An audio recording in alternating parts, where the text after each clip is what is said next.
Hello, friends. My name is Pinky Kumari, and I welcome you all on my YouTube channel Genesis Political Science. आज हम बात करेंगे chapter 6 के बारे में, जिसका टाइटल है the crisis of democratic order, और यह इस चैप्टर का पार्ट सेकंड है। आपसे मेरा ये रिक्वेस्ट है कि इस वीडियो को देखने से पहले आप इसका पार्ट 1 ज़रूर देखें, और हम फॉलो कर रहे हैं आपकी NCERT text book, that is politics in India since independence. चलिए हम इस चैप्टर को एक सिंपल और इजी तरीके से समझने की कोशिश करते हैं, डायरेक्ट आपके एनसीईआरटी टेक्स्ट बुक के पेजेस को रीड करके। आपसे मेरा ये रिक्वेस्ट है कि इस वीडियो को जब भी देखें आप अपने एनसीईआरटी टेक्स्ट बुक के साथ बैठें। Before I start this video, I want to say thank you to all the 91 subscribers for trusting this channel. सबसे पहले हम बात करेंगे पेज नंबर 94 के बारे में, और जो सबसे पहली हेडिंग है वो है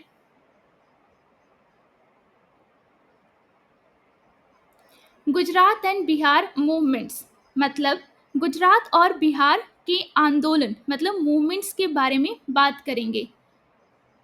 Students' protests in Gujarat and Bihar, both of which were Congress ruled states, had far reaching impact on the politics of the two states and national politics. हम कह सकते हैं कि इसका मतलब हुआ गुजरात और बिहार में छात्रों के विरोध प्रदर्शन मतलब स्टूडेंट्स प्रोटेस्ट, जो दोनों कांग्रेस शासित राज्य थे, ने इन दोनों राज्यों की राजनीति मतलब पॉलिटिक्स और राष्ट्रीय राजनीति मतलब नेशनल पॉलिटिक्स पर गहरा प्रभाव डाला। In January 1974, students in Gujarat started an agitation against rising prices of the food grains, cooking oil, and other essential commodities, and against corruption in high level places. इसका मतलब हुआ कि जनवरी 1974 में गुजरात के छात्रों ने खाद्यान्न मतलब कि फूड ग्रेन्स, खाने के तेल मतलब कुकिंग ऑयल, और अन्य आवश्यक वस्तुओं मतलब कि आप कह सकते हैं अदर एसेंशियल कमोडिटीज की बढ़ती कीमतों तथा ऊंचे पदों पर फैले भ्रष्टाचार भ्रष्टाचार मतलब करप्शन के खिलाफ आंदोलन शुरू किया।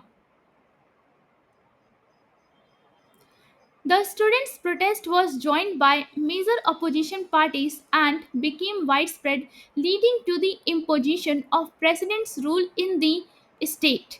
इसका मतलब हुआ कि छात्रों के इस विरोध में प्रमुख विपक्षी पार्टियां मतलब कि मेजर अपोजिशन पार्टीज भी शामिल हो गईं, और आंदोलन इतना फैल गया कि राज्य में राष्ट्रपति शासन मतलब कि प्रेसिडेंट्स रूल लागू करना पड़ा। The opposition parties demanded fresh elections to the state legislature. हम कह सकते हैं कि विपक्षी पार्टियों मतलब कि ऑपोजिशन पार्टीज ने राज्य विधानसभा के लिए मतलब कि स्टेट लेजिस्लेचर के लिए नए चुनावों की मांग की। Morarji Desai, a prominent leader of Congress O, who was the main rival of Indira Gandhi when he was in the Congress, announced that he would go on a indefinite fast if fresh elections were not held in the state. इसका मतलब हुआ कि कांग्रेस ओ के प्रमुख नेता मोरारजी देसाई, जो कांग्रेस में रहते हुए इंदिरा गांधी के प्रमुख प्रतिद्वंदी थे मतलब कि आप कह सकते हैं मेन राइवल थे, ने घोषणा की कि यदि राज्य में नए चुनाव नहीं कराए गए तो वे अनिश्चितकालीन उपवास मतलब आप कह सकते हैं इंडेफिनिट फास्ट पर बैठेंगे। Under intense pressure from students supported by the opposition political parties, assembly elections were held in Gujarat in June 1975.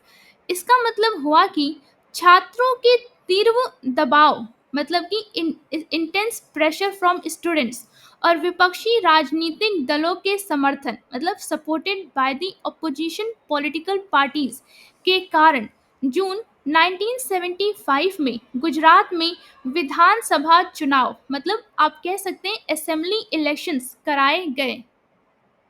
The Congress was defeated in this election मतलब कि इस चुनाव में कांग्रेस को हार का सामना करना पड़ा।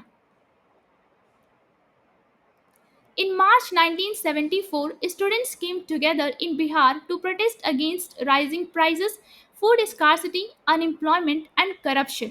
इसका मतलब हुआ कि मार्च 1974 में बिहार में छात्र बढ़ती कीमतों मतलब कि आप कह सकते हैं राइजिंग प्राइसेस, खाद्यान्न की कमी मतलब कि फूड स्कार्सिटी, बेरोजगारी और भ्रष्टाचार मतलब अनएम्प्लॉयमेंट एंड करप्शन के खिलाफ एकजुट होकर विरोध करने लगे। After a point, they invited Jayaprakash Narayan, in short, he is known as JP, who had given up active politics and was involved in social work to lead the students movement. इसका मतलब हुआ कुछ समय बाद उन्होंने जयप्रकाश नारायण जिन्हें short में JP कहा जाता है उनको जिन्होंने सक्रिय राजनीति छोड़ दी थी मतलब कि आप कह सकते हैं who had given up active politics और सामाजिक कार्यों में लगे थे मतलब he was involve in social work, छात्र आंदोलन का नेतृत्व करने के लिए उनको आमंत्रित किया गया। He accepted it on the condition that the movement will remain non-violent and will not limit itself to Bihar. इसका मतलब हुआ उन्होंने यह शर्त रखकर आंदोलन का नेतृत्व स्वीकार किया कि यह आंदोलन अहिंसक रहेगा मतलब नॉन वायलेंट रहेगा और केवल बिहार तक सीमित नहीं होगा। Thus, the students' movement assumed a political character and had national appeal. आप कह सकते हैं कि इस प्रकार छात्रों का आंदोलन मतलब कि स्टूडेंट्स मूवमेंट राजनीतिक रूप धारण कर गया मतलब कि it assumed a political character और उसे राष्ट्रीय स्तर पर समर्थन मिलने लगा। People from all walks of life now entered the movement मतलब अब जीवन के हर क्षेत्र से लोग इस आंदोलन में शामिल होने लगे। Jayaprakash Narayan demanded the dismissal of the Congress government in Bihar and gave a call for total revolution in the social, economic and political spheres in order to establish what he considered to be true democracy. हम कह सकते हैं कि जयप्रकाश नारायण ने बिहार की कांग्रेस सरकार को बर्खास्त करने की मांग की मतलब कि dismissal of the Congress government in Bihar और सामाजिक मतलब कि सोशल, आर्थिक मतलब इकोनॉमिक तथा राजनीतिक क्षेत्रों मतलब कि पॉलिटिकल स्फेयर्स में संपूर्ण क्रांति मतलब टोटल रेवोल्यूशन का आवाहन किया ताकि उनकी दृष्टि में सच्चे लोकतंत्र मतलब ट्रू डेमोक्रेसी की स्थापना हो सके। अ सीरीज ऑफ बंस, घेराव एंड स्ट्राइक्स। अब हम बात करेंगे पेज नंबर 95 के बारे में। Were organized in protest against the Bihar government. इसका मतलब हुआ बिहार सरकार के खिलाफ कई बंद, घेराव और हड़तालें हड़तालें मतलब स्ट्राइक्स आयोजित की गईं।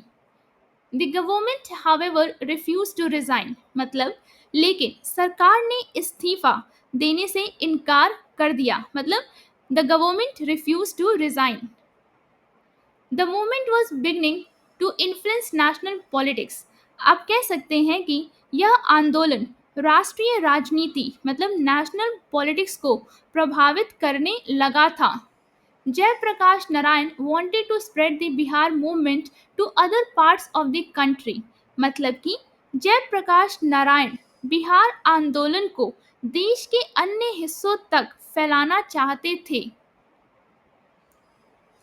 Alongside the agitation led by Jayaprakash Narayan, the employees of the railways gave a call for a nationwide strikes.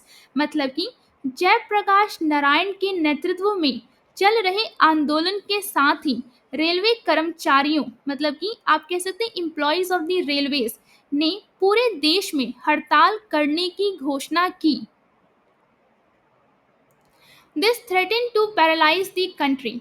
इसका मतलब हुआ इससे देश के ठप हो जाने का खतरा पैदा हो गया।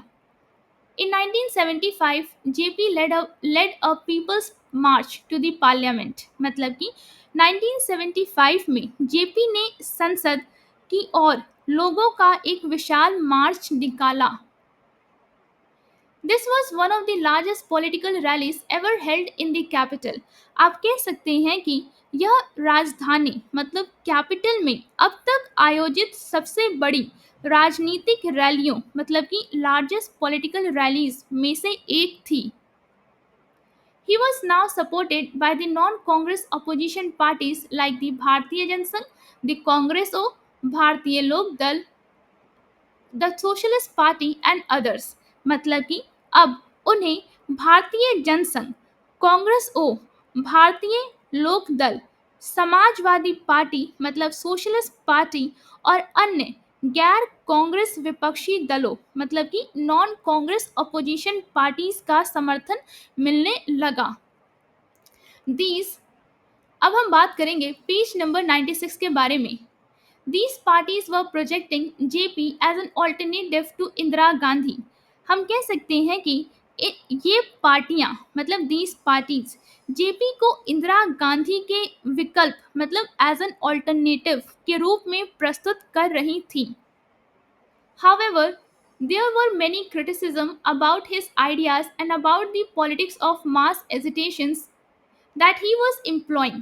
इसका मतलब हुआ कि हालांकि उनके विचारों मतलब कि हिज आइडियाज और जिस तरह की जन आंदोलन की राजनीति वे अपना रहे थे उसकी काफी आलोचना भी हुई। आलोचना मतलब क्रिटिसिज्म भी हुआ। Both the Gujarat and Bihar agitations were seen as anti-Congress, and rather than opposing the state governments, they were seen as protest against the leadership of Indira Gandhi। मतलब कि गुजरात और बिहार दोनों आंदोलनों को कांग्रेस विरोधी माना गया और इन्हें राज्य सरकारों के खिलाफ कम बल्कि इंदिरा गांधी के नेतृत्व के खिलाफ विरोध के रूप में देखा गया। She believed that the movement was motivated by personal opposition to her। मतलब कि उनका मानना था कि यह आंदोलन व्यक्तिगत रूप से उनके खिलाफ विरोध की भावना से प्रेरित था। अब हम बात करेंगे पेज नंबर 95 पे दिए गए येलो बॉक्स के बारे में। चलिए इस बॉक्स में क्या इंफॉर्मेशन लिखा है उसे समझने की कोशिश करते हैं। ये इंफॉर्मेशन है Loknayak Jayaprakash Narayan in short JP, जिनका टाइम पीरियड है 1902 से लेके 1979 तक। चलिए उनके बारे में पढ़ते हैं। अ मार्क्सिस्ट इन हिज यूथ मतलब कि अपनी युवा अवस्था में एक मार्क्सवादी थे। Founder General Secretary of the Congress Socialist Party and the Socialist Party। मतलब कि आप कह सकते हैं कि कांग्रेस सोशलिस्ट पार्टी और समाजवादी पार्टी मतलब कि एंड द सोशलिस्ट पार्टी के संस्थापक महासचिव रहे। A hero of the 1942 quit India movement मतलब कि 1942 के भारत छोड़ो आंदोलन के नायक रहे। Decline to join Nehru's cabinet मतलब कि उन्होंने नेहरू की कैबिनेट में शामिल होने से इनकार कर दिया। आफ्टर 1955 क्विट एक्टिव पॉलिटिक्स मतलब कि आप कह सकते हैं 1955 के बाद उन्होंने सक्रिय राजनीति छोड़ दी। बिकेम अ गांधीयन मतलब कि वे गांधीवादी बन गए। And was involve in the Bhoodan movement और भूदान आंदोलन, negotiations with the Naga rebels, peace initiatives in Kashmir and ensured the surrender of dacoits in Chambal। इसका मतलब हुआ कि वे गांधीवादी बन गए मतलब कि ही बिकेम अ गांधीयन और भूदान आंदोलन मतलब कि भूदान मूवमेंट, नागा विद्रोहियों से वार्ता मतलब negotiations with the Naga rebels, Kashmir में शांति प्रयास मतलब पीस इनिशिएटिव इन कश्मीर तथा चंबल के डकैतों के आत्मसमर्पण में शामिल रहे मतलब कि ensure the surrender of dacoits in Chambal. leader of Bihar movement, he became the symbol of opposition to emergency and was the moving force behind the formation of Janata Party. इसका मतलब हुआ कि बिहार आंदोलन के नेता के रूप में वे आपातकाल मतलब कि इमरजेंसी के विरोध का प्रतीक बने और जनता पार्टी के गठन के पीछे प्रमुख प्रेरक शक्ति रहे। अब हम बात करेंगे पेज नंबर 96 पे दिए गए बॉक्स के बारे में। चलिए इस बॉक्स में क्या इन्फॉर्मेशन लिखा है उसे समझते हैं। ये इन्फॉर्मेशन है रेलवे स्ट्राइक ऑफ 1974 के बारे में, मतलब कि 1974 की रेलवे हड़ताल के बारे में। What would happen when the railways stop running? मतलब कि क्या होगा जब रेलगाड़ियां चलना बंद हो जाएं? Not for 1 or 2 days, but for more than a week. मतलब कि सिर्फ 1 या 2 दिन के लिए नहीं, बल्कि 1 हफ्ते से भी ज़्यादा समय के लिए। Of course, many people would be inconvenienced. मतलब कि आप कह सकते हैं कि निश्चित रूप से बहुत से लोगों को असुविधा होगी। But more than that, the economy of the country would come to a halt because goods are transported from one part to another by trains. मतलब कि लेकिन उससे भी बढ़कर देश की अर्थव्यवस्था मतलब कि कह सकते हैं इकोनॉमी ऑफ द कंट्री ठप हो जाएगी, क्योंकि माल मतलब कि गुड्स एक जगह से दूसरी जगह ट्रेनों के द्वारा ही पहुंचाया जाता है। Do you know that such a thing actually happened in 1974? क्या आप जानते हैं कि ऐसा वास्तव में 1974 में हुआ था? The national coordination committee for railways man struggle led by George Fernandez, gave a call for nationwide strike by all employees of the railways for pressing their demands related to bonus and service conditions. इसका मतलब हुआ कि George Fernandes के नेतृत्व में national coordination committee for railways man struggle ने bonus और सेवा शर्तों मतलब कि बोनस एंड सर्विस कंडीशंस से जुड़ी अपनी मांगों को लेकर रेलवे के सभी कर्मचारियों के लिए राष्ट्रव्यापी हड़ताल मतलब कि आप कह सकते हैं कि नेशन वाइड स्ट्राइक का आह्वान किया। The government was oppose to these demands मतलब सरकार इन मांगों के खिलाफ थी। So the employees of India's largest public sector undertaking went on strike in May 1974। मतलब कि इसलिए भारत के सबसे बड़े सार्वजनिक उपक्रम के कर्मचारी मतलब employees of India's largest public sector undertaking के कर्मचारी मई 1974 में हड़ताल पर चले गए। The strike by the railway employees added to the atmosphere of labor unrest। मतलब कि रेलवे कर्मचारियों की इस हड़ताल ने श्रमिक अशांति मतलब लेबर अनरेस्ट के माहौल को और बढ़ा दिया। It also raised issues like rights of the workers and whether employees of essential services should adopt measures like strikes। मतलब कि आप कह सकते हैं कि इसने श्रमिकों के अधिकारों मतलब कि आप कह सकते हैं राइट्स ऑफ द वर्कर्स और यह सवाल भी उठाया कि क्या आवश्यक सेवाओं के कर्मचारी मतलब कि employees of the essential services आवश्यक सेवाओं के कर्मचारी हड़ताल जैसे कदम अपना सकते हैं। The government declared the strike illegal मतलब कि सरकार ने हड़ताल को अवैध मतलब इलीगल घोषित कर दिया। As the government refuse to concede the demands of the striking workers, arrested many of their leaders and deployed the territorial army to protect railway tracks. The strike had to be called off after 20 days without any settlement।